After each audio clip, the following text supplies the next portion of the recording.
What was life like when you joined Olmsted Community Church? I joined in 1927 when I was baptized. My mother and dad were members of the Methodist Church and the Congregational Church that joined and made this church.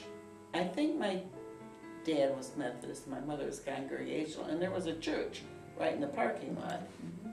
And even as a young person, I went back and forth to Sunday school. When I joined, I have, it'll be almost 70 years in January. So I joined as a baby, like my mom brought me up here, and I have books that are show perfect attendance from when I was 2 years old on. Like the people? I said, that's it. We're going to get married in Olmsted Community Church. And 46 years ago we got married. That's when I became a member. 46 years ago. It was a carefree time, fun-loving time. Well, we had moved to the Olmsted Falls area in 1971. And I had always maintained my membership at my boyhood church, which was the First Baptist Church. So we looked at the Baptist churches in the area first because that was my denomination, and really wasn't satisfied with them. And so we attended a service here, and as soon as I heard that choir and that beautiful organ, I said, this is the place that we're gonna be. And it turned out to be probably the best decision I ever made. What was it that appealed to you when you first visited OCC, and what was most important in your decision to become a member of the congregation? My story is a little different than others, probably. I was baptized in the church across the street in Olmsted. It was an Olmsted Community Church.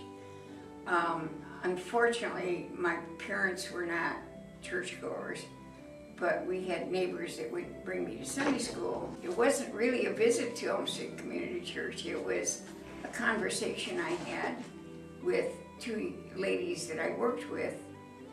One was a Roman Catholic and the other one was Orthodox. And they were talking about their churches and the differences. And they asked me about my church. Well, this has always been my church, whether I belonged or not. But I realized I didn't know very much about it.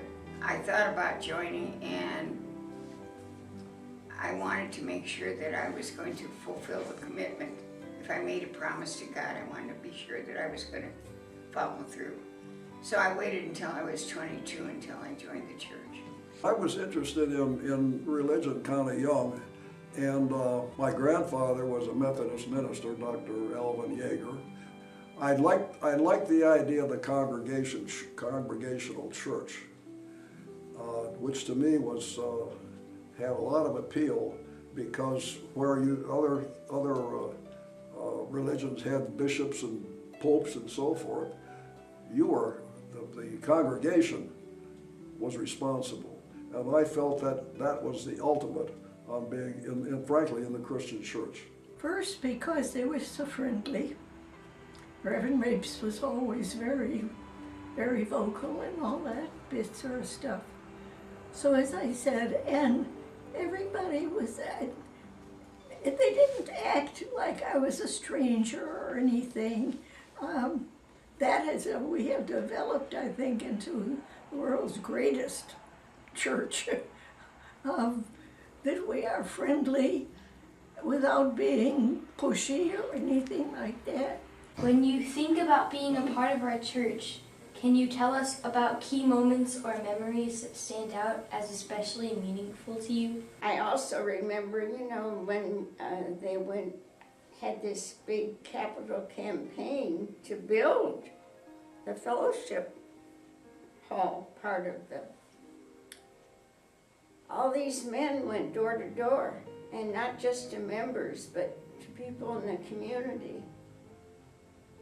And my word, they got that mortgage paid off in 8 years. There was a gentleman who sat behind me one time who heard me sing, and he said, "You have to join the choir." So I joined the choir. And was in the choir until several years ago. The first day we joined the church, they took everybody that joined that day and put them down in the room and introduced all the staff. And the first person met was Fannie Millward, and she said, "Oh, you like kids?" I said, "Oh yeah, we like kids. We don't have any kids, but we like kids." And she said, "Well, we got a Indian powwow down in Cleveland State today. Do you think you could take some kids down there?" I said, "Sure." That was the first day I joined the church, and so we ended up taking 4 or 5 kids down to see a powwow down in Indiana, Cleveland State. We still have the bells. Remember the bells that Ann Sukanik makes? She made them with the kids when they were young. You have to remember my daughters are 44 and 40 now. And they still have the bells from Ann Sukanik from our church programs and stuff. We had a Tri-C, and that was for the young adults. And we went canoeing, and that was an incident I never forgot. Bob Barber was one of our ministers, Reverend Barber, and he knew that a bunch of these girls had a big crush on him. And so we went canoeing on the Vermilion River, and he had me in the front of the boat where you have to paddle the hardest. I had the world's worst blisters on my hands at the end, and my crush was over.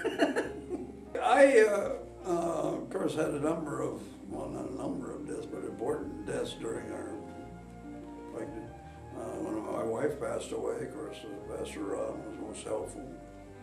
And my dad was living us, when he passed away, living with us. And Don Wilson was pastor at that time, and he was most comforting. And then my wife's father lived with us and passed away when he was living with us. And Pastor Wolff went with me all the way to Canton to the graveside service. Appreciated that. Those aren't really, they're important memories, but they don't, and they stand out, but I don't say they're most memorable because it was a trying time, but was when I needed help. When I joined in 1967, I have the bulletin from that Sunday service. It was June something. And so I have that, and I also have my membership card that was handed to me, and it's signed by Virginia Atkinson, and a lot of people will know her. And there's a big list of people that joined on the day that I did. Once I retired from NASA, the Bible studies, every Bible study that was offered, I took it, and I was hungry to learn more about the Bible, and still learning. I had a hip surgery several years ago, and I was at a hospital on the east side, Ahuja, which is way over there.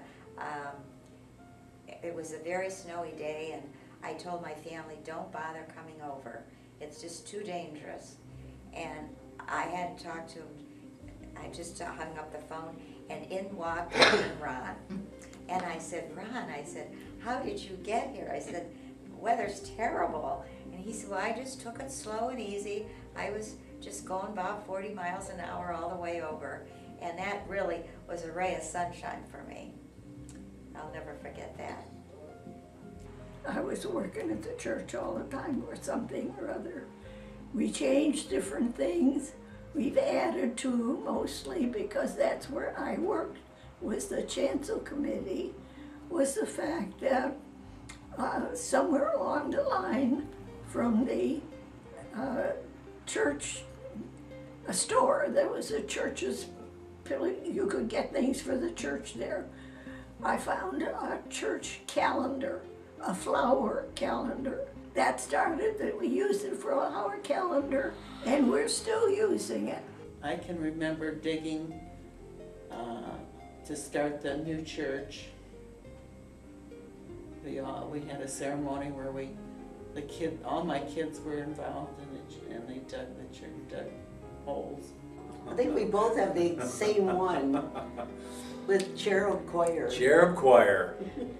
Gracie Nugent had a cherub choir, and they were good. They were really Both good. of our kids were in it. They were good. I mean, they were really a good group. Little robes. Then you have the talent shows Yeah, the that talent were shows. outstanding They were back really then. Quick story about a talent show. Jake was in the talent show. Well, unfortunately, her Aunt Harriet passed away. And the next couple days in the future was the talent show. Like literally the next day. The next day, Jake was rummaging through Aunt Harriet's clothes and Right. wore him into the talent show. Where Aunt Harriet's dress, Aunt Harriet's beads, her shoes, her hat. I remember the first Christmas Eve that we had in the new facility, and I was upstairs in the balcony, and to see everybody light a candle, that's a memory that's stayed with me a long time. Were there particular people that influenced you at OCC?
What do you feel were the most memorable ways in which you were involved in the life of the church? There were a couple years that I was the head of the Bible school, but it was much different than it is today. Mary Ryan, I worked, really close with her, and that's a long time ago. Working with the youth fellowship for over 25 years, both junior high and senior high, going on work trips with the group. All of my children, my 3 children, have gone on work trips, various ones. They used to have pancake breakfast down here. They asked me, won't you cook? So I cooked every breakfast they had here, I think, from the time we started till the ended. So. Later, I worked with the youth fellowship at senior highs. Hopefully, 2 of those senior high people that I worked with will be coming back preaching here. I know Joe Mills will be. I think it's more recent, like just being a part of the service and serving communion and being an usher. We went into the strawberry festivals with the Board of Worship, and all of us cleaning millions of strawberries was not my favorite task, but we did it. So it was the camaraderie of being with people with like interests, people with unlike interests, and just being able to share some of God's joy with other people. No, I was on numerous committees. I was a trustee at one time and M&E a couple of terms. My wife was on there for a couple of times. We kind of alternated that because we were both lawyers and they needed our particular skills on a committee. In fact, she had a will contest case involving us, so it got kind of complicated. We won. Ruth was, she has an accounting background, so she was on the audit committee for years and years. Did a lot of the helped auditing the books of the church. So I sung in the church choir here for 44 years. I'm the oldest standing member. I'm not the oldest member. Ken and Ann They were both here before me. Ken, a long time before me. But they don't sing anymore, so I'm the oldest member that's still singing, we'll say that. It's just been fun with things, and then being in the choir. The choir is so much fun. People say, well, do you have to sing well? And I said, no. They said, make a joyful noise unto the Lord. Did not say I had to be in tune. It may have been tied in with music. I was singing in a boys' choir in Buffalo when I was, tiny, and I've always been interested in. I joined the choir when I was a kid. I've always been interested in religious music because I think that religious music can tell you in a lasting memory way about the love of God. And so music has been a big part of my life. It still is. When we first joined the church, the men who were the fathers of the church served communion every time that it was served in suit and tie and jacket. I mean, very formal. And that has gone by the wayside. Anymore, and my whole attitude has changed. It doesn't matter what you're wearing and what you show up in. It's that you're there and you're participating. We've been with the church for 50 years. I hope our church goes another 50 years.